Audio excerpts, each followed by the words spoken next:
So tonight's Dharma talk, I've been talking about my methodology and my pillars of the monk, the sage, the samurai, and the sensei. And I've been talking about the pillar of the monk and about wrapping up the year and what is it like to look at your habits that you've maybe adopted over this last year that are serving you and habits that aren't serving you. And maybe looking at taking on some new habits that you want to bring into this coming year that would serve you and have you be your best of who you can be. And I always encourage a morning practice of seated meditation, whether it's 3 breaths or 20 minutes, that kind of habit can change the way you show up to all your relationships. And then I talked about the monk of taking the wheel of reflection and looking back at the year and looking at the areas that you've succeeded in, that you've learned in, the wisdom you took, and even the failures from the year. And I put all those up on YouTube, so if you wanted to go back and listen to those, I do have those talks up on YouTube. And so tonight I wanted to move into, now it's coming up to 2026 in 2 days, is the sage.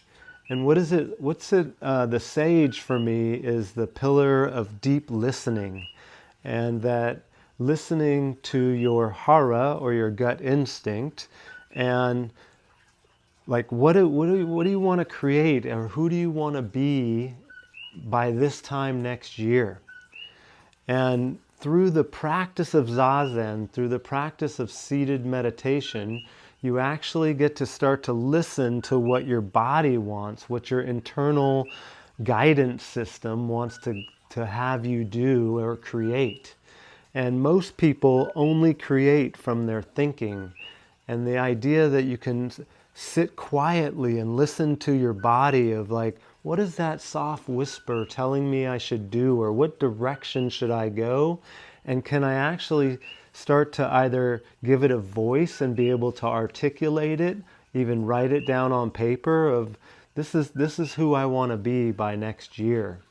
And the practice of creating a vision for yourself, not only from your thinking, but from your body, that your body has the wisdom to create something that may seem irrational or impossible or just doesn't make any sense. Or I hear a lot of the times, I don't know how I would do that. And the idea is when you say those kinds of things, that's your body coming up with ideas that your mind doesn't really want you to create or doesn't understand what you're wanting to create. So if you're wanting to travel more than you've ever traveled before, I remember last year with Amber, and we were making our calendar for the year, and we traveled about almost 4 months this year, and it seemed impossible. And it was like a calling to go do it. It stretched me and her to really travel and do that kind of thing together. But we listened and we planned it, and we started saying, what would it be like to actually travel the way that she has a calling for, and that I've been leaning into and feeling that calling for traveling more myself.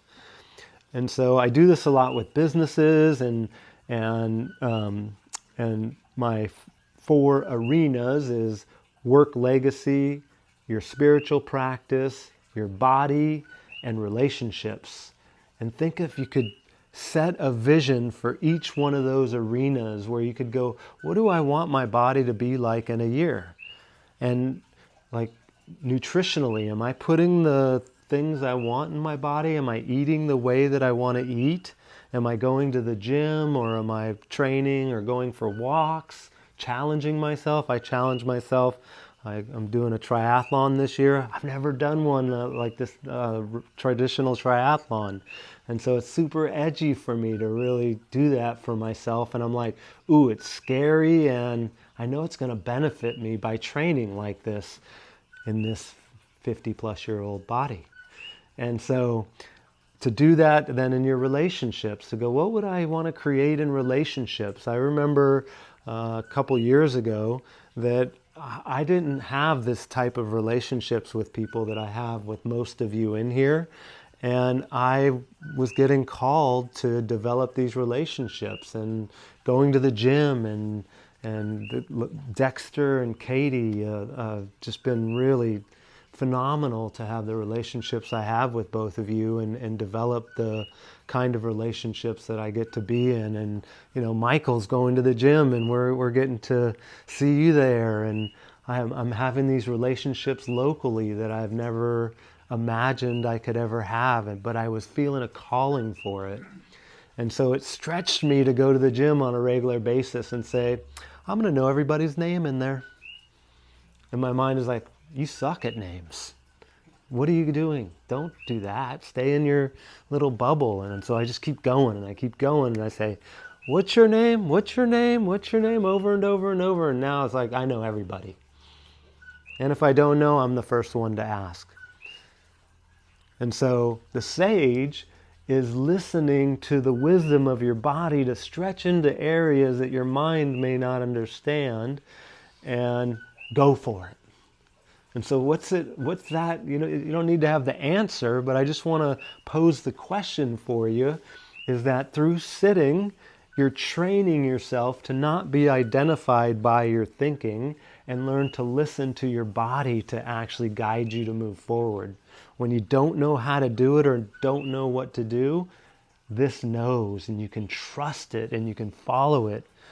If I pose the question, have you ever felt your gut instinct? Has it ever guided you in a direction that didn't seem like you should take a left, but you took the left, and it just magically created something in your world that was serendipitous for you? And I know every single person in here, and when I talk to people that say, I haven't really felt my gut instinct, I can draw it out where it's like everybody has followed their gut at some time in their life. And so when you sit in Zazen and you start to train at it like a muscle, it's just like a muscle, to listen to your body as much or more than you do your mind, because 90% of people listen to this more than their body. They're cut off from here down. A lot of men are cut off from here down. Our job as men is to be okay being in the body. Women, I find, do it a lot easier. The intuitive sense in women, gosh, I want to bring on that side of myself that can be in a masculine body, but also use the body from the neck down as the wisdom of feeling, intuition, emotions, sensations that can really guide me in creating who I want to be and how I want to show up in my relationships for myself. And so when you train at it, my mom would say, when you pray, you're talking to God. When you sit and meditate, you're listening to God. And God is like that gut instinct. Some of my clients and people I talk to say, that whisper is God. And they'll speak of that whisper as like, oh yeah, he talks really quietly to me.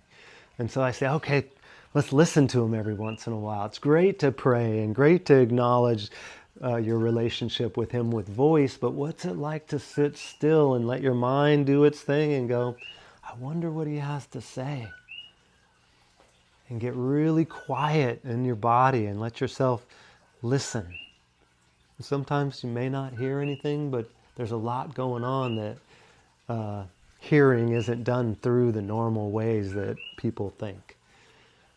And so the sage is being that intuitive sense, being in that vision of following things that don't seem right or don't seem logical or rational, or there's not even a way to do it. But we just say, let's do that. And so I encourage all of you for this year of 2026 to listen deeply to your body and follow it. Do things that don't seem rational. Do things that don't seem logical. And see what happens. It's a phenomenal way to live the year. I never thought I was going to go to Norway, Sweden, Finland, Malta, New York. It was like, We went to a whole bunch of places, and it was incredible to do that kind of thing. And that's just one example of that, doing it in business and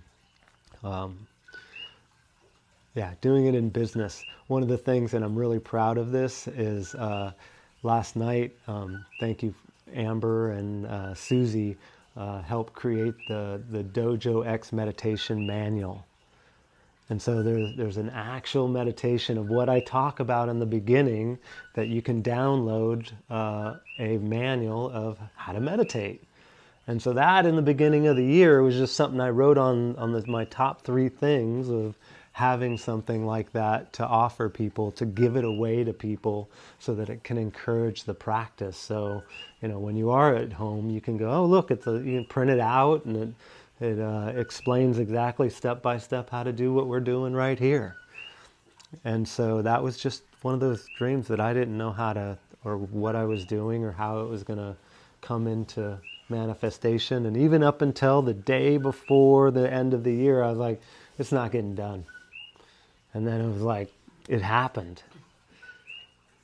It was, last night at 10 o'clock at night, it was like live. And so dojox.co, that's an easy one to remember, C-O, it's not C-O-M. You can download a copy of it. And that'll give you something that you can read and actually pay attention to. But that's one of those ideas that me and Amber went on a staycation, and she would ask me, in that arena, what do you want for yourself? And I was like, I don't know. And then I was like, to bring some form to what I do and how I do it.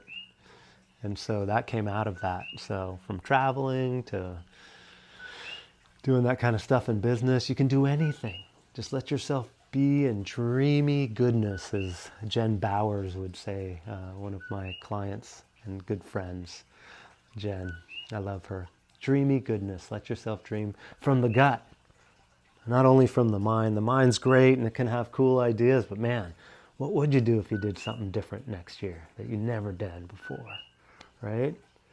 That's what I want for all of us. And by next year, you're like, holy shit, I couldn't even imagine that. So let yourself be in that energy of the sage, and then move forward from there. And that's where the samurai comes in and the sensei comes in, and you can move forward with that. I talk about in my book, The Dojo, about those arenas.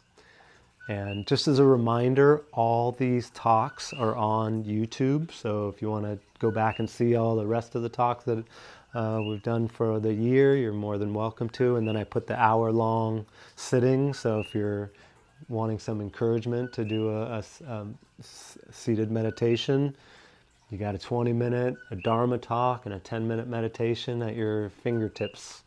And they're, constantly being uploaded every week. So the Sage 2026, all right?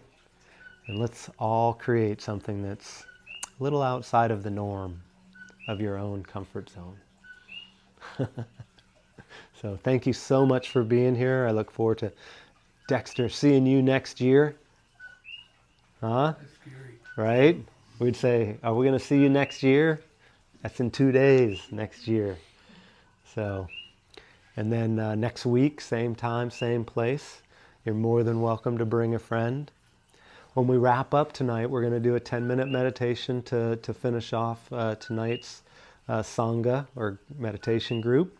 If you could fluff your pillow back up of how it was when you started, it's like kneading dough, and you just kind of, give it a little poof like that. Yeah, exactly.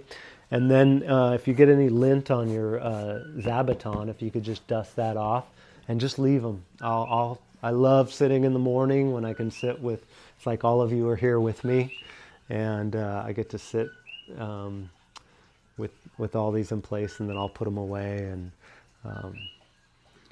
and then if you ever have any questions or anything, don't hesitate to reach out or ask questions. I love them, and I'm here to support you in your practice. And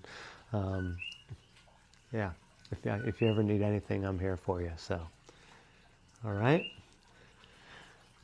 So let's go ahead and move into our last 10-minute meditation, and then we'll wrap up. Just keep the energy low at the end. Let's try not to have too much talking, hugs and handshakes and that are good, but just be with the energy of that we created tonight in Sangha. All right? Thank you.